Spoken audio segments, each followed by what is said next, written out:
জাতীয় বিশ্ববিদ্যালয় অনার্স ভর্তি পরীক্ষার ব্যাপারে গুরুত্বপূর্ণ নোটিশ প্রকাশ করেছে।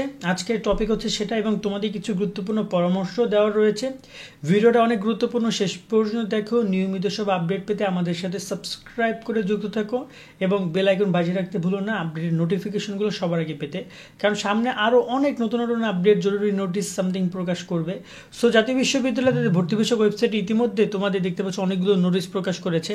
সো তারা ফার্স্ট একটা নোটিশ প্রকাশ করেছে, সেটা নিয়ে আমি একটু কথা বলবো। এখানে তোমাদের কি করণীয় সেটাও তোমাদেরকে জানাবো। সেকেন্ড একটা ব্যাপার হচ্ছে তাদের পরীক্ষা নিয়ে বেশ কিছু আপডেট রয়েছে, যেগুলো তোমাদেরকে জানাবো। জানো যে জাতীয় বিশ্ববিদ্যালয়ের সাথে কিন্তু অন্য একটা বিশ্ববিদ্যালয়ের পরীক্ষার ক্লাস হতে যাচ্ছে, একই সময় কম বেশি পরীক্ষা হচ্ছে তাদের। এখন এই বিষয় নিয়ে এটা আলোচনা করবো আমরা। তো চলো আমরা শুরু করি তোমাদের এই ভিডিওটা। যারা অবশ্যই সাবস্ক্রাইব করণীয়, যারা করো নাই। নোটিশ প্রকাশ করেছে জাতীয় বিশ্ববিদ্যালয়ের গত 28 তারিখে। তোমরা জানো যে তোমাদের কিন্তু অলরেডি প্রাথমিক আবেদন 28 তারিখে শেষ হওয়ার কথা, কিন্তু নোটিশ প্রকাশ করে তারা জানিয়েছে যে না, এটা শেষ হচ্ছে না, এটা চলমান থাকবে। ইতিমধ্যে আবেদনের সময়সীমা তারা বৃদ্ধি করেছে। যেখানে তারা প্রাথমিক আবেদন যেখানে 28 তারিখ শেষ হওয়ার কথা, সেটা তারা 20 মার্চ পর্যন্ত করছে, অর্থাৎ প্রায় রমজানের মাঝামাঝি সময় পর্যন্ত এই ফর্ম ফিল আপ আবেদন ফর্ম তোমরা সংগ্রহ করতে পারবা, আবেদন করতে পারবা। যারা আবেদন করে তারা করে নিও। আমি জানি বেশিরভাগ শিক্ষার্থী আবেদন করেছো। কারা আবেদন করেছো অবশ্যই কমেন্টে একটু সাড়া দিয়ে দিও, তাহলে ভালোভাবে আমাদের বুঝতে। আশা করি তোমরা বেশিরভাগ শিক্ষার্থী আবেদন করেছো। তো হালকা কিছু শিক্ষার্থী আবেদন করনি, তারা করে নিও, এই একটা ব্যাপার।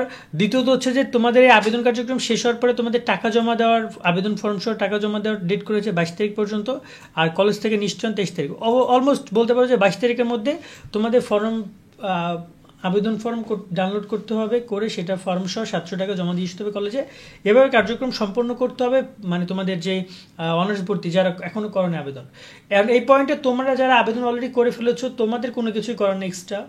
যা করার এখন বর্তমানে বিশ্ববিদ্যালয় থেকেই করবে এবং তোমরা তোমাদের প্রস্তুতি গ্রহণ করো। তবে এখানে জাতীয় বিশ্ববিদ্যালয়ের সাথে ভর্তি পরীক্ষার ক্লাস হতে যাচ্ছে। গুচ্ছের ভর্তি পরীক্ষা মানবিক ইউনিটের পরীক্ষা নেওয়া হচ্ছে আগামী 2 মে, মানে তোমাদের পরীক্ষা ঠিক আগের দিন। তো অনেকেই মানবিক স্টুডেন্ট রয়েছে যারা কিনা জাতীয় বিশ্ববিদ্যালয়ের অধীনেও ভর্তি পরীক্ষা দিবা, আবার তোমরা গুচ্ছতেও ভর্তি পরীক্ষা দিবা। এই যে একটা সমস্যা, এই সমস্যাটা হয়তো বা গুরুতর হতে পারে। এ ব্যাপারে এখন পর্যন্ত জাতীয় বিশ্ববিদ্যালয় কোনো কিছু বলেনি, এমনকি ব্যাপারে এখন পর্যন্ত গুচ্ছ থেকেও কোনো কিছু বলেনি। একই দিনে পরীক্ষা না, পাশাপাশি 2টা দিনে পরীক্ষা, কিন্তু জাতীয় বিশ্ববিদ্যালয় ভর্তি পরীক্ষার কেন্দ্র কোথায় হবে এবং গুচ্ছের ভর্তি পরীক্ষার কেন্দ্র কোথায় হবে, 2টা আলাদা আলাদা ব্যাপার হয়ে দাঁড়িয়েছে। জাতীয় বিশ্ববিদ্যালয় ভর্তি পরীক্ষার কেন্দ্র কোথায় হবে এটা জাতীয় বিশ্ববিদ্যালয় এডমিট কার্ড দেখে বোঝা যাবে। আবার গুচ্ছের ভর্তি পরীক্ষার কেন্দ্র অবশ্যই সিলেক্ট করা যাবে। সেক্ষেত্রে তোমরা যারা পরীক্ষার্থী রয়েছে তোমাদেরকে বলবো তোমরা গুচ্ছের পরীক্ষার সিলেক্ট করার ক্ষেত্রে একটু বুঝে শুনে সিলেক্ট করবা, যাতে করে একই জায়গা থেকে যেন 2টা পরীক্ষা তুমি অংশগ্রহণ করতে পারবো। যেহেতু প্রস্তুতিও কিন্তু কম বেশি একদম সিমিলার, একই মানবন্টনের পরীক্ষা হচ্ছে। সো আশা করি তোমরা বিষয়গুলো বুঝেছো। এবং তোমাদেরকে একটু কথা জানিয়ে রাখতে চাই যে জাতীয় বিশ্ববিদ্যালয় তাদের এডমিট কার্ড ডাউনলোড শুরু করবে ঠিক এপ্রিল মাসের শেষের দিকে। তার আগে তোমরা কিন্তু এডমিট কার্ড ডাউনলোড করতে পারবে না।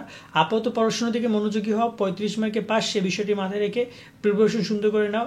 আর চাই অন্তপক্ষে পাস করো, ঠিক আছে? আজকে আপাতত এই আপডেটগুলো দিয়ে আমরা শেষ করছি ভিডিওটি। সকলে অনেক ভালো থাকবে, আল্লাহ হাফেজ।